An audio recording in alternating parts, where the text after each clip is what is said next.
Hello, my name is Ashton. I'm Michael. And I'm Levi, and we're doing our project on environmental racism and to educate you about the problem in the United States. Environmental racism has been around for decades. It involves race, economic health. It also includes toxic waste facilities, garbage dumps, and other environmental pollution. Because of environmental racism, some communities are burdened with a disproportionate number of facilities that fill the air, soil, and water with contaminant. As a whole, racial disparities of color exist in 9 out of 10 environmental protection agency regions. Environmental racism ranges from Chicago to Warren County, North Carolina, and New Orleans, and Louisiana. Ways you could prevent this is not leave or throw your garbage outside, and another way is to not live by polluted areas with waste. Third way is not throw your trash in the ocean. That can hurt the animals in the ocean and can cause pollution. Existing laws and land use control have not been adequately applied in order to reduce the toxic and risk of life. A commission for racial justice found that 3 of the largest waste facilities deal with hazardous materials in the U.S. 3 out of 5 African Americans live in communities that have toxic waste sites where they live, and because of that, they get judged. People should be treated equally because everyone is equal. People should not be judged on where they live or what condition their health is. As Ashton has stated in the previous clips, environmental racism has been a problem for many years. Environmental racism is a problem throughout the United States and continues to stay that way. Have you ever woken up with garbage being dumped in your yard? Well, this is also a problem for many people. The richest garbage is now your new grass. For many people, this is a very serious problem. It's not also with just lawn care and getting your road plowed. It's everywhere, like getting a new neighborhood right next to an rich one to boost profits. Many suffer from environmental racism, like for example, the rich neighborhoods gets their lawn care service and snowplow, also garbage done first. Many times the poor being forgotten or done mostly likely later, after everyone has tried to care for themselves. This is a huge problem throughout the United States, and we have been considering the idea to maybe try and fix this. In our roundtable discussion, we will come up with ideas to resolve around this problem, but this will take a very, very hard work. And this is our roundtable discussion club. Myself, Levi, Michael, and Ashton are here to answer maybe any questions that you have and explain environmental racism on another level. And well, we're just gonna start this out right now. Do you guys have any questions about environmental Yes. racism? What do you guys think environmental racism is? Well, I think personally that it's a huge problem and that we could resolve around it in some way. But really, what it is, let's say, for example, the rich neighborhood, and it's a snowy night. So they get their neighborhood plowed first, and then let the poor either A, shovel it themselves, or B, have it on a very later time where they either have to do it themselves or they're just buried in. Environmental racism also is pollution, like if you live by polluted areas like a garbage dump, factories that contain like oil, fumes, gases, like that. Do you have anything to add to that, Michael?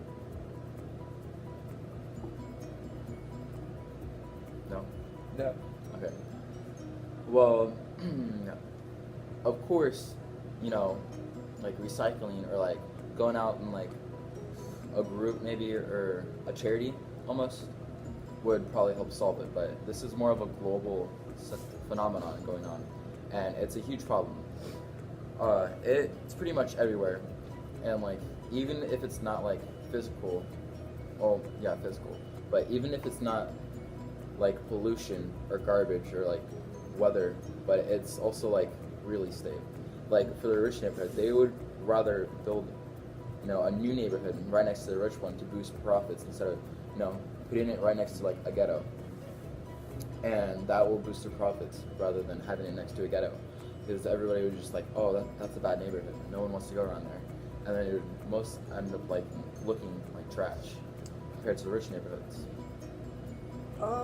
Well, some people don't like the rich but because of that, you could try to do a fundraiser to stop environmental racism, but since it's global, like Levi said, it's not going to do anything. You're going to get a lot of money for that. See, in other parts of the real world, like India, for example, like many of that garbage is just like being dumped into rivers and people's backyards, like literally, like it's becoming landfills everywhere. And now, one of their sacred rivers, I can't think of it off the top of my head, but it's very, very polluted to how it used to be. And you know, just like starting up charities and everything isn't going to solve the problem completely, but all we can do is trying to help it, and maybe for the future it can get better. Like the rivers around our area, they're polluted sometimes because people throw the trash. The oceans, they get polluted because, well, people like to throw the trash. And when you pollute stuff like trash, when you throw it into the ocean, that can kill the animals. It can harm them. It can do a lot of things to them. It can mess up the ocean. It can pollute the ocean. Do you have anything to add, Michael?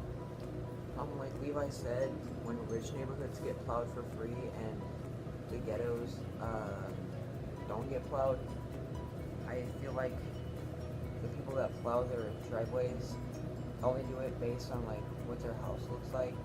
Like say, oh, they look rich, we should just plow them for free. And yeah.